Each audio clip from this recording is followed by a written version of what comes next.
Answers listeners, thank you so much for joining our podcast today. I am really excited to bring you today's guest, Dr. Geri Puleo. We're really excited to talk about a few things today, and I think you're going to really be in store for a lot of great information, and a lot of it's extremely timely as well. Dr. Puleo is the president and CEO of Change Management Solutions. She created the research-based burnout during organizational change model, BDOC, to describe what causes and maintains employee burnout. As president and CEO of Change Management Solutions, Dr. Puleo provides e-learning and coaching focused on eradicating the 10 workplace stressors that lead to employee burnout and building resiliency. Dr. Puleo is going to share her insight today on all things regarding burnout, resiliency, and everything else. But before we get started, I'd really like to share, her background with you so that you can get to know her a little bit better. Dr. Puleo, thank you so much for joining us today. We're really excited to talk about a lot dealing with burnout, especially in today's environment. Oh, it's a pleasure to be here. Thanks for inviting me, Stephanie. And just to provide a little bit of context, there will come a point in time where the recording of this podcast and the date of this podcast will not be as relevant. But just to all of the Altius Answers listeners out there, we are sitting at April 6th, 2020. And, for everyone that's going to listen to this, in the current framework and actually downloads it now, we're sitting about week 3 to 4, depending on what part of the country that you're in, on the coronavirus lockdown or shelter at home. So we're going through some very challenging and trying times, and just want to give that context because it's going to play into a lot of our conversation today. So without further ado, Geri, can you just share a little bit about your background, especially, what really drove your passion for building a career around resiliency and, more importantly, burnout, which is where you've really focused your work? Oh, I'd love to. I am unusual in some of the people who are doing coaching in the burnout realm, because I didn't have a bad burnout and then tried to figure out what was going on in order to help other people. Instead, I was doing a lot of career coaching. We won't say how many decades ago that was, but I was doing a lot of career coaching, and I was finding that very good employees, the high achievers, were coming to me and they were very dissatisfied, very unhappy with what was going on in their careers, and they were leaving their organizations. Now, that was a lose-lose for everybody involved. It was a loss for the organization, because if it's one of the star performers, you're missing someone who is critical to your ability to achieve your corporate goals. And when it comes to the individual, who wants to go on a job search? I mean, really. And they were so stressed out that I found that it made it even more difficult.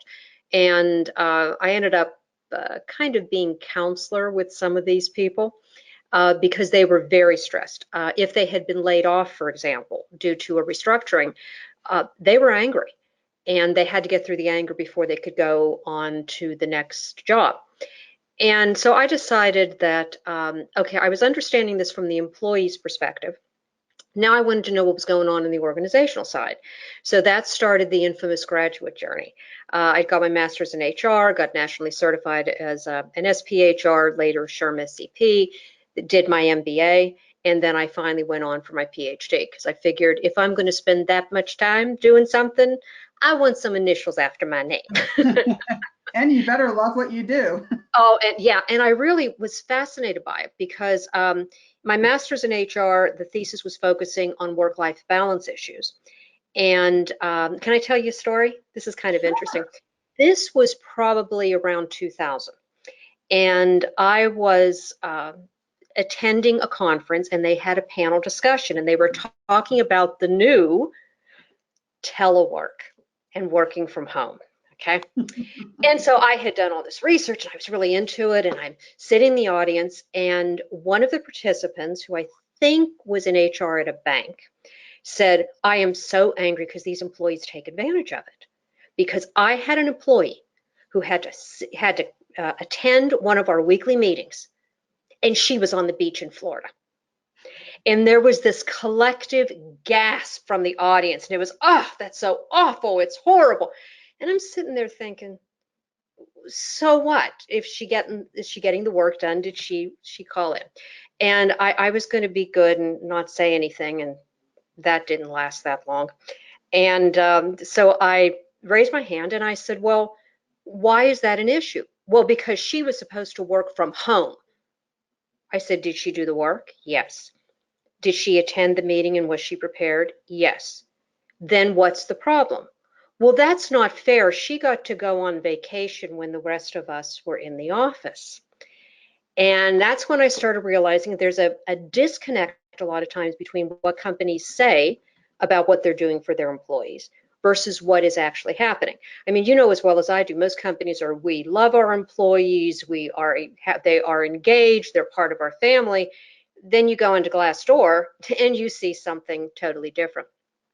So I had worked on the work-life balance and flexible work schedules, and that was talking a lot about burnout. And then when I did my MBA, I was focusing on leadership. So that burnout was coming out again. So when I did my PhD, I said, well, I want to look at burnout during organizational change because my PhD is in change management. And I was fascinated by this. There was no literature, nothing comparing the two.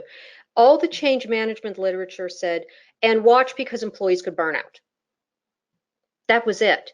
So that's why I started exploring what specifically is going on during transformational organizational change that is particularly stressful for employees. And I was doing qualitative research, specifically grounded theory. So you don't come in with a hypothesis. And I think that's what made this so powerful. I had to interview all of these participants, and it was what they were saying caused them to burn out. And these major trends started emerging. And that's when I started realizing, okay, this is not an individual's maladaptive response to stress, which is the way burnout is normally treated. Um, but there can be stuff going on in the organization. So that's how I got into all this. And yeah, I tend to be the story of the emperor's new clothes for the kids. Yes.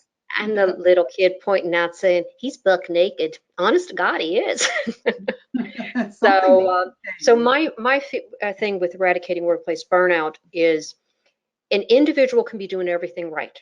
They can be exercising, they can be eating well, they cannot be engaging in what are called false cures, such as alcohol, the work itself, drugs, um, shopping, overeating, that kind of thing. But if they're in an environment that is conducive to creating burnout, they're still going to burn out. It might take them a little bit longer, but they're still going to burn out.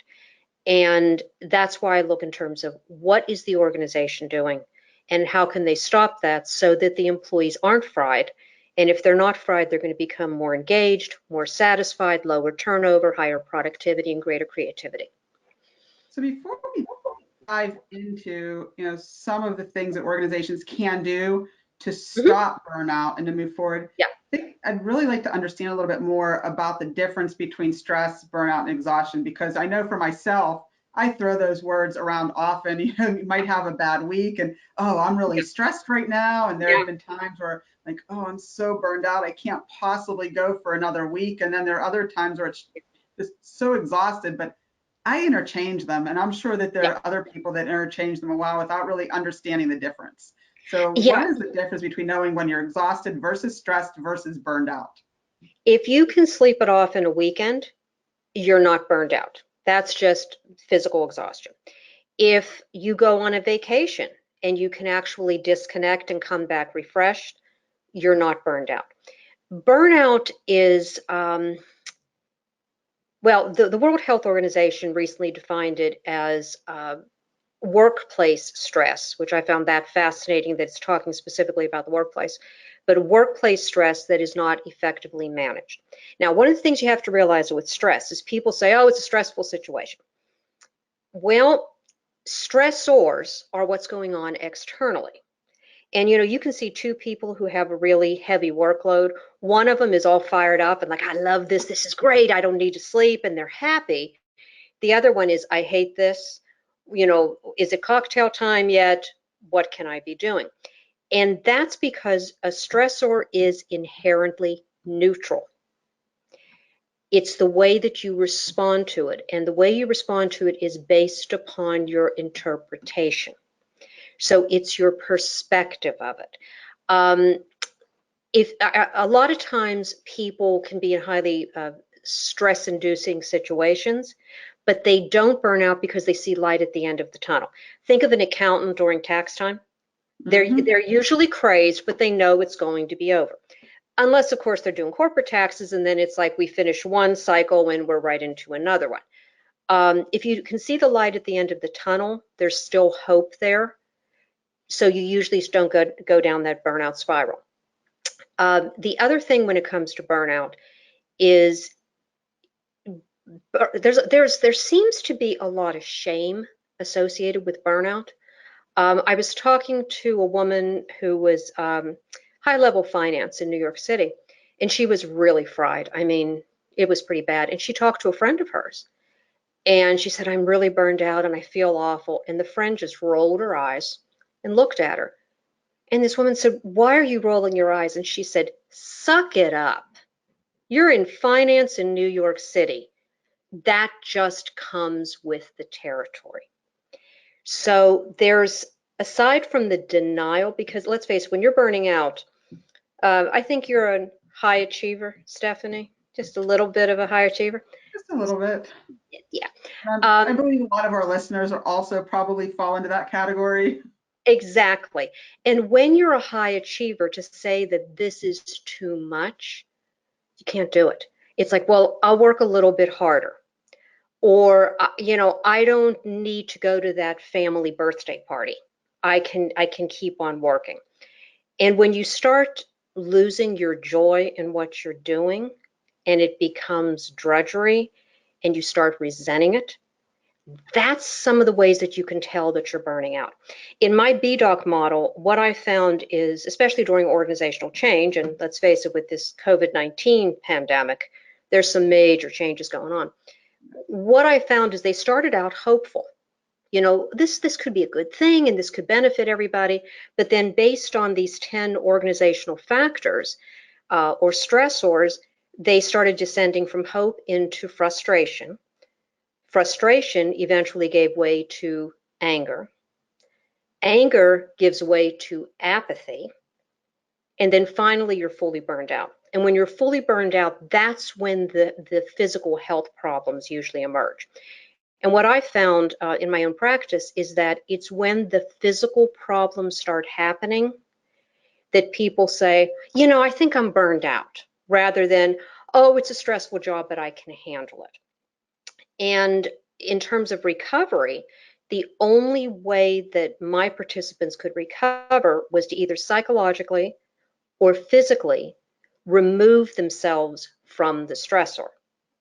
Now, psychological withdrawal is presenteeism. When somebody's at work, the body's there, but the mind's no place around it. Yeah. The physical separation is usually through either voluntary or involuntary termination. Okay. You can tell somebody's been burned out when they get fired and they say, "Thank God, I couldn't handle it anymore." Or a lot of times what I found is people left really well-paying jobs because they said, and we've all heard it, "You can't pay me enough to do this." So that's where the separation comes in. And during COVID-19, with so much remote work, they're physically removed from the workplace. Once that removal occurs, then you go into a period of self-reflection where you start questioning.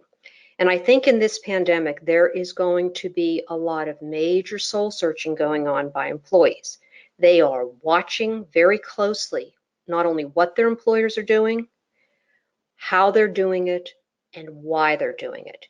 And I really believe that if employees believe that the organizations only care about the bottom line and not really about them, when this thing turns around, I think you're going to see some mass migrations. And then, I'm sorry, go ahead. Well, I think that's extremely important, when talking about the business of healthcare, because there's a lot of different factors going on right now, depending on which side of the healthcare spectrum or city and within the country you reside. Right Exactly. now we have clients that are dealing with situations where they're simply trying to find enough workforce to Right. cover the shifts to care for the patients that are suffering from COVID-19. And in those environments right now, there's a lot of, post-traumatic stress syndrome we're hearing about, some trauma, and just burnout from just the sheer Exactly. cycle of the routine. Yeah. But on the flip side, in other areas, we have clients that have had to furlough employees and clients that have had in hospitals that have sent 30 to 40% of their staff to work from home and or change that, which brings into your situation. Now you are separating, and I'm sure Hmm. everyone's paying attention to, how is the facility reacting to this? How are they treating the patients? How are they treating the employees? How am I being treated during this downtime where I'm furloughed without knowing when I'll be coming back, when I'm going to be back on a few cycles? So definitely interested in hearing your insight to that because I do think it's going to change everything. Yeah, I think it will. And I think that, when you're talking about caregivers, I mean, in the research, the first participants that were studied, not by me necessarily, but by the granddaddies and Christina Maslock and all of the big names in the burnout field, they mostly were studying healthcare workers, the helping professions, which eventually expanded from healthcare into teachers. The rate of burnout in teachers is astronomical. But people who went into fields because they wanted to make a difference and they cared about people. And I think sometimes organizations, both healthcare and academia, have kind of turned it around from caring about the patients and the employees to looking at things very quantitatively as just a bottom line.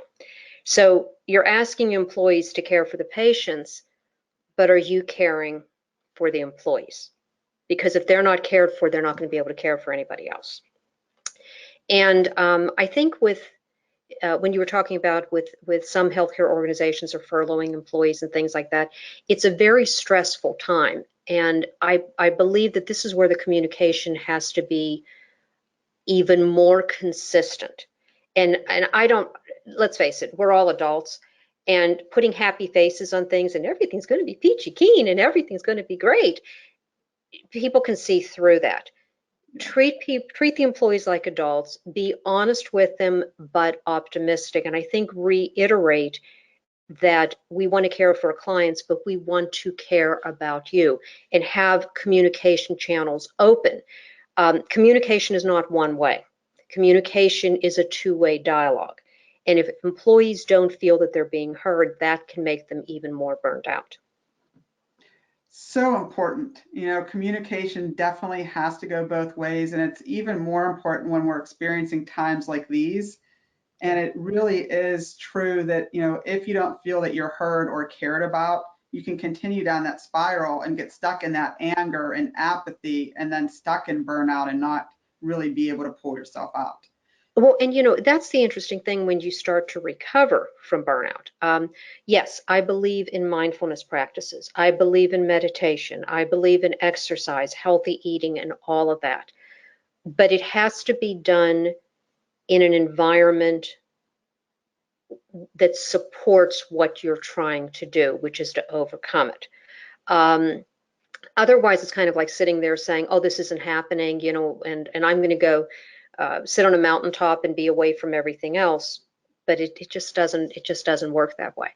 And the bottom line is when these employees have an opportunity to go someplace else where they believe they'll be treated better, they're going to jump ship. It's just the nature of the beast, and that's not good for the employer. The other thing, when you talk about the burnout recovery, I define recovery as a revised psychological contract with work. In other words, this is what I am willing to do, but this is what I want in return. And what I found, even when I was doing the career coaching, so many people could say, I don't want this in a job, but they couldn't say, but this is what I do want. What type of an environment do I excel in?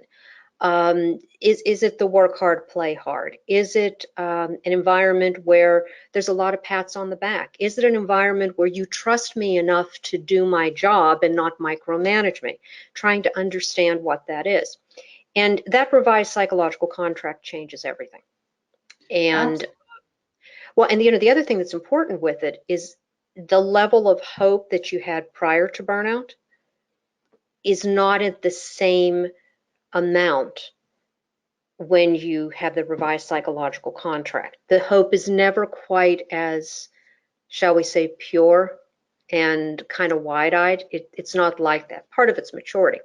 But the other thing that's tough, and I think this is something that many organizations and employees are going to face after this pandemic, God willing, is over, I discovered something that I call residual burnout.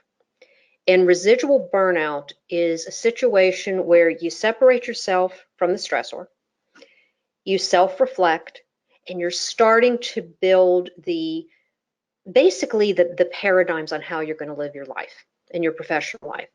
And then something happens.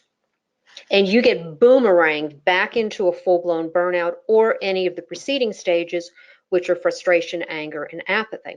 And I think it's why we have such a problem now with employee engagement, because employees have been burnt. So they get out of it or they go to another organization, they're starting to get better, better, better, something happens, bam, they're right back into the burnout stages. And they have to start clawing their way out again. And it just keeps bouncing like that. So the residual burnout is something that you really got to watch. And I think that in healthcare, because I know with physicians, the burnout is bad. Yeah, Very I know high that suicide physicians and rates. providers have some of the highest rates of burnouts in the research, Yeah. just because of the hours and the stress that's put on them on a day-to-day basis. Exactly, exactly.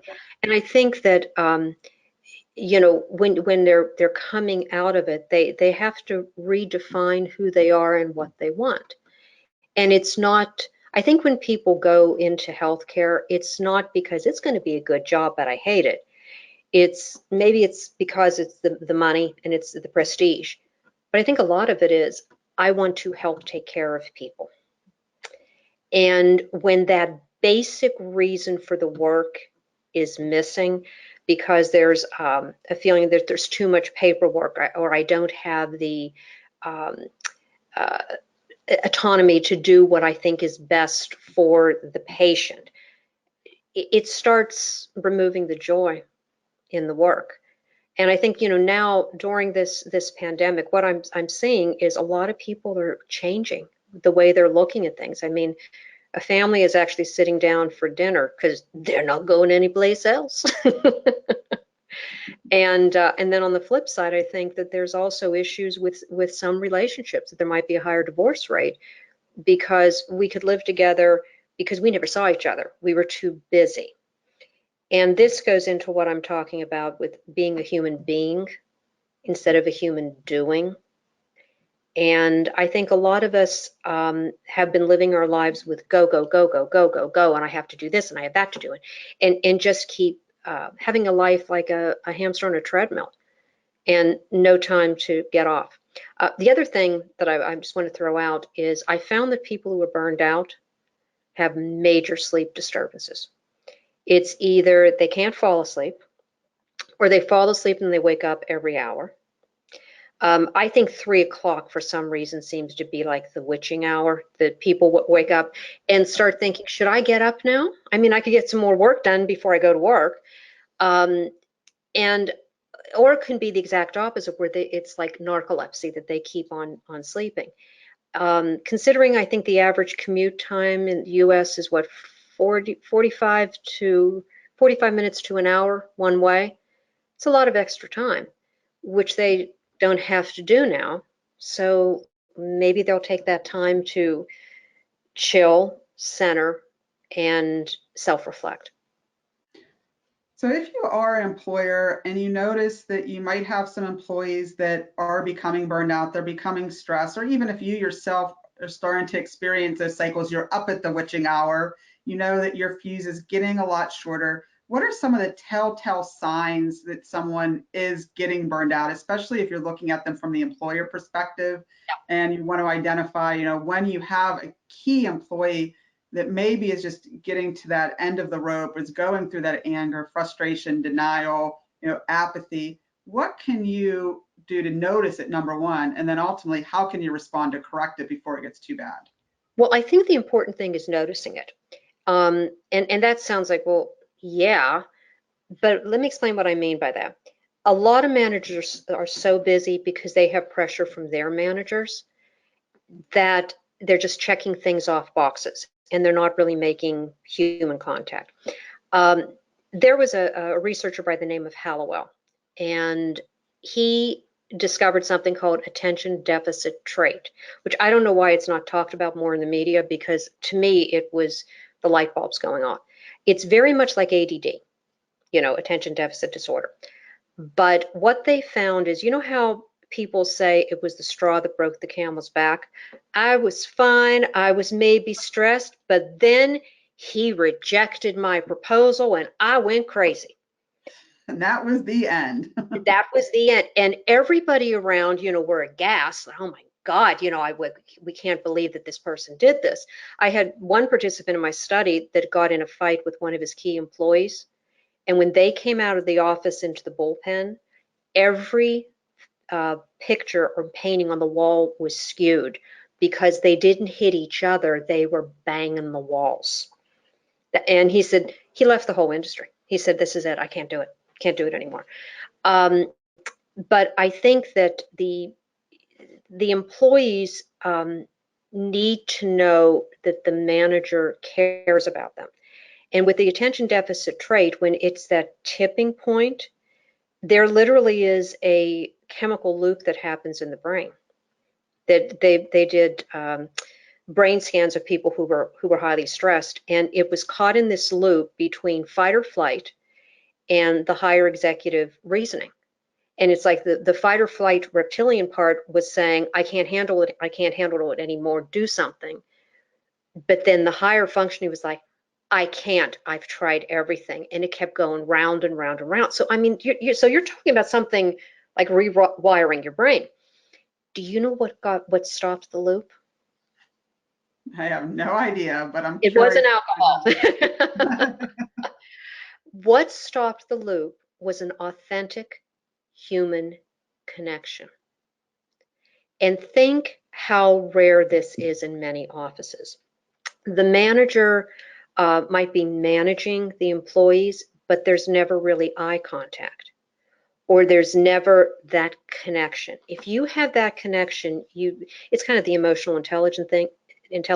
You can start seeing that something's off. I want to give her more work, but she's so snappy and she's irritable. She looks exhausted. He or she used to be such a good dresser, was always pulled together and very self-assured, and suddenly they're looking a little bit straggly, which with this pandemic, we're all going to be looking straggly as we can't get to hairdressers. Yes, But we're all going to look a little bit different coming out of the pandemic than we looked going oh, in. Sure. just a tad.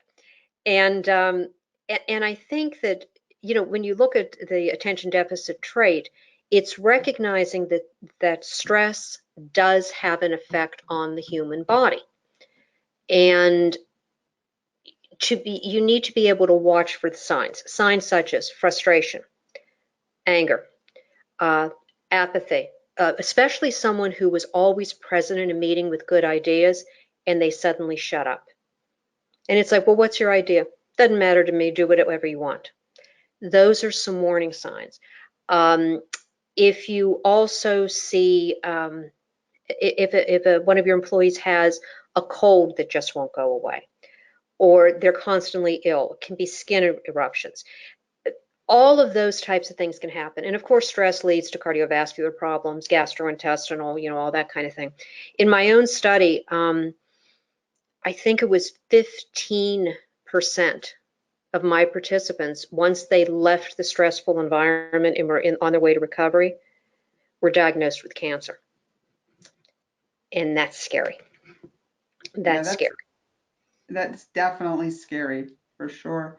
And I think as with your B doc, the burnout during organizational change, one of the things that we can expect once we all enter back into the workplace right now is there is going to be a lot of organizational change. Oh God, Regardless of where things were before pandemic, I think all organizations are changing today, just how we do work, and it's going to continue to change, but we're going to have more change over the next 6 to 18 months than we have ever seen I agree. in our history. So with I that agree. being said, what is it about organizational change in that environment that really fosters everything dealing with burnout? What really heightens it and really puts those stressors in place? Well, I think a lot of it has to do with, if I can just address the post-pandemic, every organization has processes and procedures in place because they've always been there. We have no idea why. Or reports that are filed, nobody looks at them, but we keep on doing them because we always have, and we might need it sometime. So it's taking kind of a tactical approach to business as opposed to a strategic approach. Instead of coming from a management perspective, which is how can I do this report quicker and more efficiently, strategic leadership is focusing on, do we even need this report? Do we even need to do this anymore? The line of business, does it work for us? Or maybe we should do something different. And I'm sure that as people get used to working remotely, many of them are going to come back and say, well, I was working from home for all these months and there was no problem and I liked it. Why won't you let me do it now? Why are you expecting me back in the office? And this is where the organizations have to have a good answer as to why. Because I think with employees, if you give them a good reason why, they'll pretty much say, okay, this makes sense. And also to make sure you answer the WIFM, what's in it for me, Mm-hmm. and to learn to be adaptable and flexible. That said, a lot of organizations aren't. It's like turning the Titanic around on a dime. It's not going to Not happen. gonna happen. Yeah, not going to happen. And you see the iceberg. In fact, you know how big the bottom of it is too, but you're going there. But what I found were these 10 organizational factors. And what's fascinating about them, it's the top 3 that are focusing on personal relationships, that those are the ones that are the most conducive to burnout during change. At the bottom, what surprised me in the top 10 was no vision or direction. Now, logically, it's like, well, that's going to be stressful if you don't know where the company's headed. But that was on the bottom of the top 10 list. There were, having unethical or illegal requests. That's another biggie. Poor communication, being talked at rather than talked with. And I was talking to one colleague and I said, well, with everything going on, because, the regs and everything are kind of mind blowing at this point and nobody seems to know what's really going on. I said, did you ever ask the employees what they want? Oh, I know what they want. Do you? Even if what they say is what you think they want, the ability to have them say it allows them to vent and be heard. And even if you would have done the same thing whether you talk to them or not, it's the fact that they were heard that makes them feel like the company cares. Other ones, work overload, that was number 7, which is surprising because usually you think it's just high workload that's doing it. I And I would think, think that would probably be number 1. yeah, and it isn't. I mean, that was not what these people said really burned them out.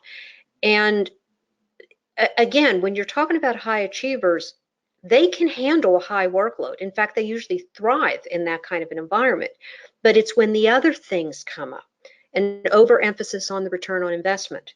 You're treating me like a number. In healthcare, you're telling me I can't do this for a patient, but I know this is the right thing for the patient to do. And I think that can become very frustrating. Lack of resources, which God knows we're seeing that now in terms of the protective care equipment, in terms of the staffing and everything else, that becomes very frustrating. But again, I think particularly in this pandemic, if you see that your organization is genuinely doing everything they can to obtain those resources, I think you can go through it a little bit more until it gets to that tipping point where I haven't slept in 4 days, that type of thing. The lack of resources, politics or sabotage was number 4. Now you're starting to get personal. And one of the aspects of burnout is cynicism.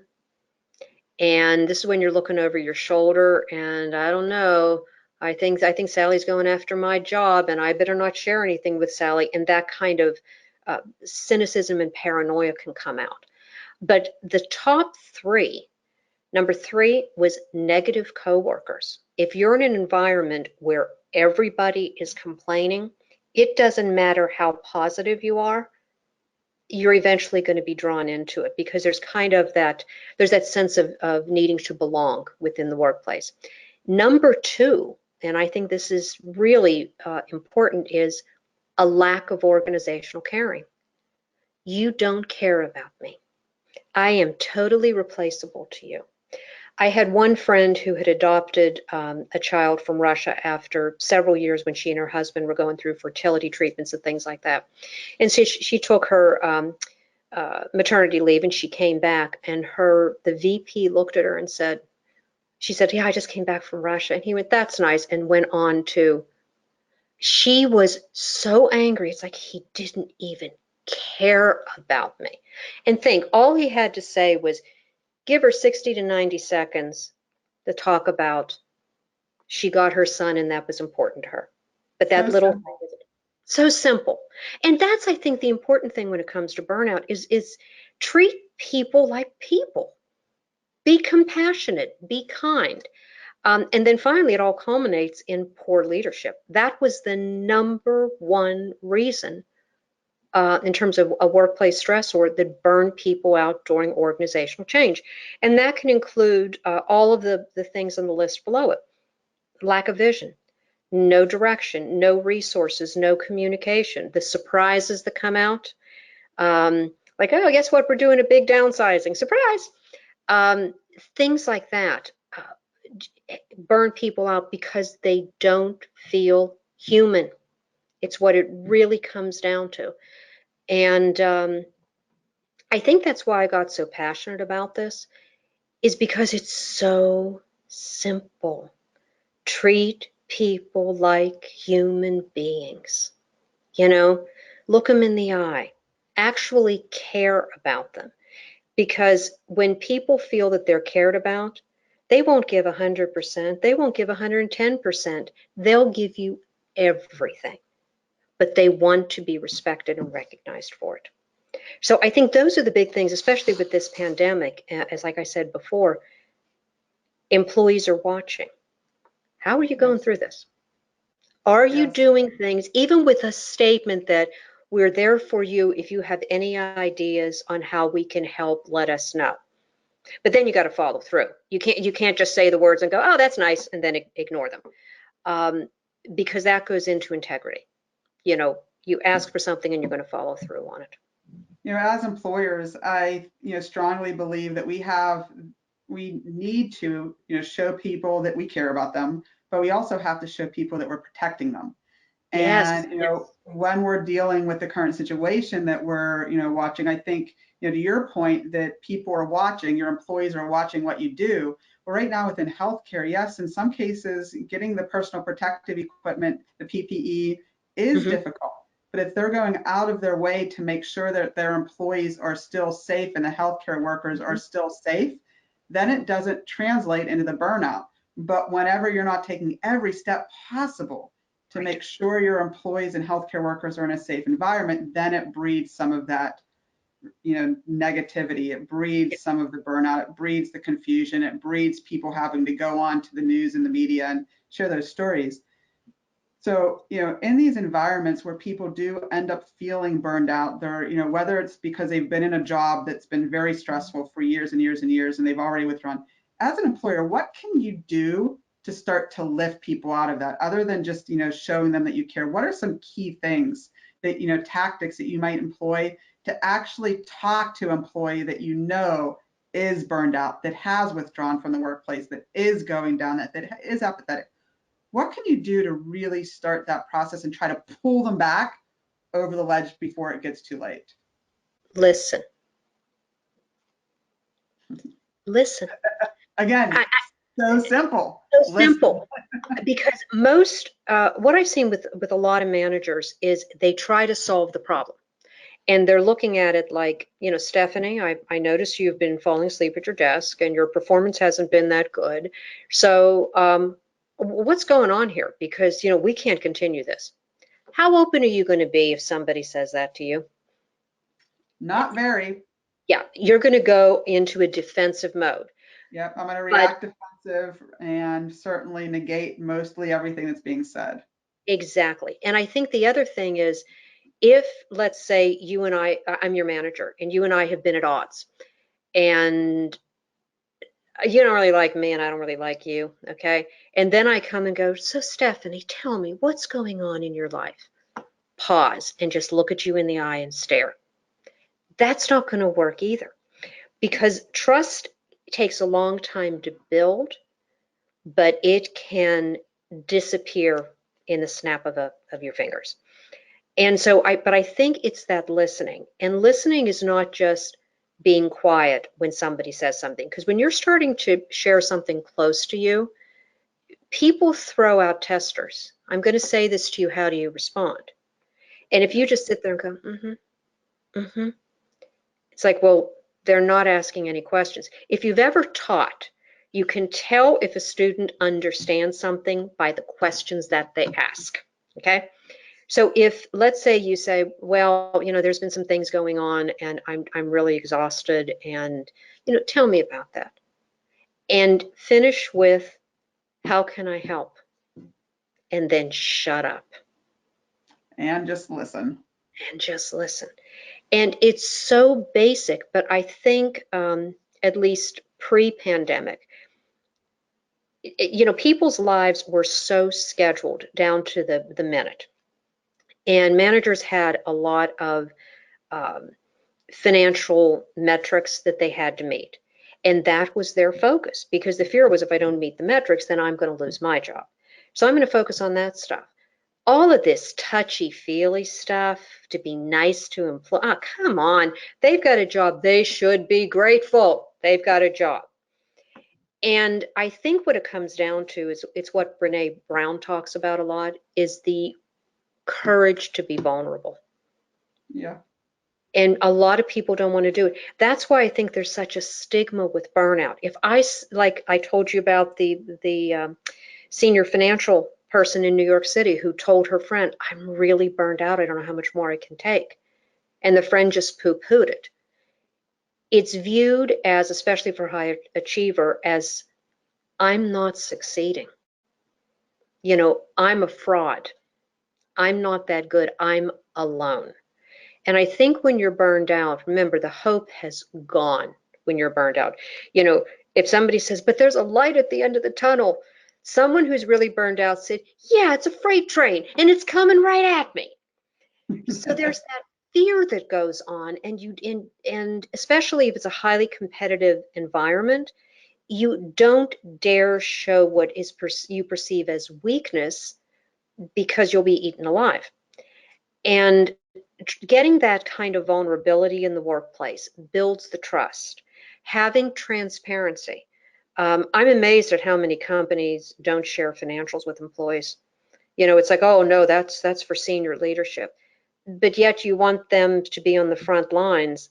Have them understand what the environment is. Do you remember Saturday Night Live Oh, of with Gilda course. Radner and what is her name?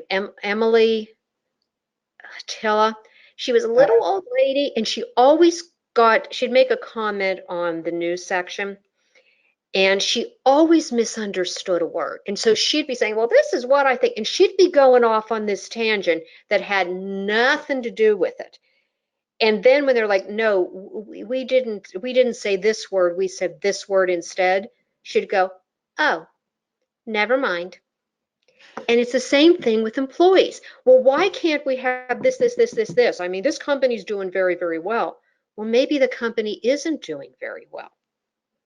And when they find out how bad it is, some of them may jump ship, but some of them may say, well, I've got some ideas. Why don't we right. try doing this instead? Because the bottom line is, and you've heard me say this before, there is no such thing as corporation. That is simply a legal entity for like tax purposes and things like that. An organization is its people. It's as simple as that. You don't have people, you don't have an organization. It's like what they say about leaders. If you're walking down the street and nobody's following you, you're not a leader. You're just taking a walk. And I think it's getting back to that very human, uh, the human part of human resources. And yes, you have to have ROI. Yes, you have to look at the financials. Yes, a lot of organizations are going to be struggling with this. But instead of saying, we don't want your help because you're too low on the totem pole, or worse, giving the impression that what you think doesn't matter and we don't want to hear it, you'd be surprised what type of great ideas come together. And in a crisis, let's say transformational change, when everybody's on the same page going towards the same end goal, now you're building that camaraderie. Now it gets even stronger and you can move forward with it. Yeah, I strongly agree. Let's put the human back in human resources. Let's Yes, make sure that we're putting our employees first. And as we all work to get to the other side of this, let's build the future together and make exactly. sure that we're listening to each other, listening to our employees, and really forging forward in a path that we can all work together on. One Exactly. of the things that I think is really important right now is mindset. And routine is, a lot of people are working from home or even working in the environment of healthcare right now. And if they're in an organization in New York City or someplace else, it is very stressful. But your mindset and how you're approaching your day-to-day activity is so important, and that has to come from a place that's free of stress, in certain Yep. cases that is free of burnout, so that you can get to the other side of that. And one of the things that I think is right now there's some isolation and social isolation, just Yep. because if they're in those frantic environments, there's no time to stop and pause. So it's Right. isolating because they're just working from one patient to another. And for the rest of us, it's isolation because we're working remotely. There's not that human Mhm. contact. So what can be done, with routine right now, with mindset, to really avoid some of that social isolation that we're all feeling as we work from home, work remotely, socially distance, and just try to care for Yep. each other during this pandemic? Exactly. One of the things I've seen is, well, I'm not sure how many often they're using Zoom now because of the Zoom bombs that that are going off. Um, but I've heard a lot about happy hours where Yes. they're all, and they all kind of say cheers to each other and do things like that. Technology is amazing, and I think a lot of people, how can I explain it? They use technology, but technology was their master. And I think now, because they're starting to decompress. These are the remote workers, obviously not the ones who are in the front lines. But with the remote workers, they have a chance to breathe and they can start choosing. Just because your email goes off does not necessarily mean you have to answer it right away. Being able to use that technology and being consistent with it. Some people are extroverts and they need uh, to have the connection with other people. For those types of employees, make sure that you uh, touch in with them on a regular basis, maybe every morning. If it's a younger worker, for example, who does not have an internal locus of control, but has always been a very good employee, but they did what they were told to do, it can be overwhelming to them. Like, I have this whole day stretched out ahead of me. I have no idea what I'm going to do first. My whole routine is screwed up, and a good manager will help set that up. And set it up in a way that works for them. And I think that when it comes to rewards and recognition, for example, those should not stop just because you're not in the same place. But the rewards and recognition have to be things that are valued by the employees, either the team or the individual. I remember I heard a story about a company that was made this big brouhaha about, we're going to celebrate and we want to show you how much we care. And so the employees are thinking, we're going to get something nice here, right? They got a keychain, each one of them. And they looked at this keychain and it was branded with the company logo. And instead of it helping, it was a mutiny. It's like, this is all you care about me. All you This is care it. about is I got a keychain. I got a keychain, right, that you give it out for free, what are all the trade shows that you go to. Wow, you must have extra. So I think it's important to have a connection with your subordinates and to understand what motivates them. For example, I'm an introvert by nature. I was told by a Myers-Briggs person that I'm a functioning introvert, which sounds like a functioning alcoholic, but but I'm an introvert. So I'm a so recovering introvert myself as well. are you really? I So am. working from home is not that big of a stretch for me. I'm very comfortable doing it, but I know other people who need that um, camaraderie and the water cooler talks and that type of thing. So it can be done virtually. Thank God we have the tech that we have now. I mean, if we didn't have this tech and this type of social isolation, it would be, I think, a lot worse. But I have a good friend of mine who's an HR director, and one of her employees was facing what I had mentioned, that he wasn't sure how to structure his day or anything else. So she sat down with him. I think the call or the video chat may have been 30 minutes to an hour or something. And some people are like, that's a long time. But she got him in the right mindset. And not just, I'm telling you what to do, but let's take a look at what you have to do and what's the best strategy. She taught him how to think. There's that critical Mhm. thinking, and it helped him considerably. Now, that to me is a really good ROI for time. It is Yeah, 100%. 30 minutes where now all of a sudden you have a more productive employee. yeah. Talk about optimizing your workforce. Taking that 30 minutes of time to really show someone how to utilize their time to get their tasks done. Yeah. It's the best time that you can possibly Well, spend. and they're a stronger employee. And think about it, when someone teaches you a tool or a trick or a hack that really benefits you, you have a bond going there, which builds the trust, which builds the potential for vulnerability. So if, let's say, I'm very stressed now, I can come to you and say, I'm frightened or whatever. Because I don't think employees demand that managers have all the answers, but just be honest. And if you want my help, say that and listen to what I have to say. And you'd be, I know you'll agree with me, you'd be surprised what employees can come up with, you know. Um, and I think that's important. I think the other thing that's important is to ensure that remote workers have boundaries, because it's very easy to suddenly be doing emails at all hours of the night. It's very easy to not have a separation between work and home anymore. And learning how Very to important point. Yeah, and learning how to create those boundaries is another great way to avoid burnout. The little word that I found that prevents burnout, and it's little, no. I need, will you do this project for me? I know your plate's full, but would you do it for me? No. And not It's a being nasty, great but maybe, word.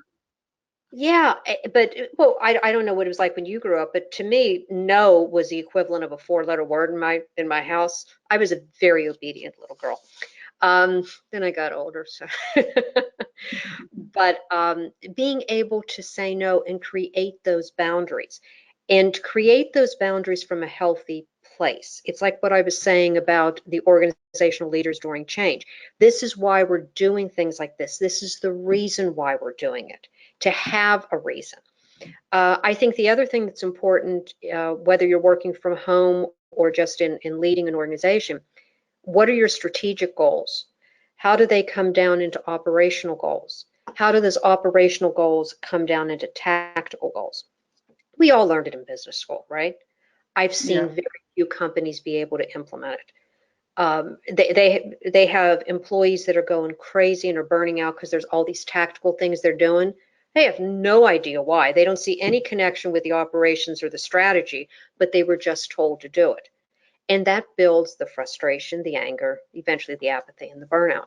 So that kind of the connection, and that's leadership. And like I said, to listen to employees, to bring the human back into human resources, to care about your employees sounds touchy-feely, but it's good business. This is not the manufacturing age anymore. I mean, manufacturing age, everything was automated. So if Joe keeled over on the assembly line, moved the dead body, put Tom in his place, and everything just went right on going smoothly. Well, now we need more creativity. We need more ideas. We need more of the employee to come to work to help us address the challenges that we have. And they're not going to do that if you treat them like a robot, because they're not a robot. Absolutely. Wow, this has been such an enlightening Thank you. burnout during organizational change, the BDOC motto. I've learned so much more about burnout and stress, and I know our listeners are going to benefit from that as well. Can you just share with everyone, how they should locate you if they want to learn more or find out more information about what you do? Sure. I'm on LinkedIn. It's Geri Puleo, PhD, SPHR. And I like initials. I have that. I have a blog called Change Without Burnout. That's more in the for organizational leaders. I have another blog called A New Way to Work, and there's hyphens in between each one of those words. So it's a hyphen, new hyphen. And that's more for individual strategies. I also have a YouTube channel called Dr. Geri Puleo. I'm so creative with these titles. And then I also, if any of your listeners would be interested, I do have a white paper on the BDOC model. And so if they could just reach out to me, I'd be glad to provide them with a link to it. So, and it goes over the whole thing. Thank you so much. And for everyone listening, I highly recommend that you look for the BDOC white paper. It's very informative, and find more information on change without burnout. And Geri, thank you so much for joining us today. It's been a pleasure. And to our Altius Answers listeners, we really hope that you follow us on all social media platforms and look for this episode on Spotify as well as on YouTube. Thank you, everyone. Thank you. Thank you for listening to the Altius Answers podcast. For more information on anything you've heard today, please search for Altius on LinkedIn or Facebook, or visit us at our website, www.altiushcg.com. That's www.altiushcg.com. Once again, thanks for listening. We hope to see you again in the future.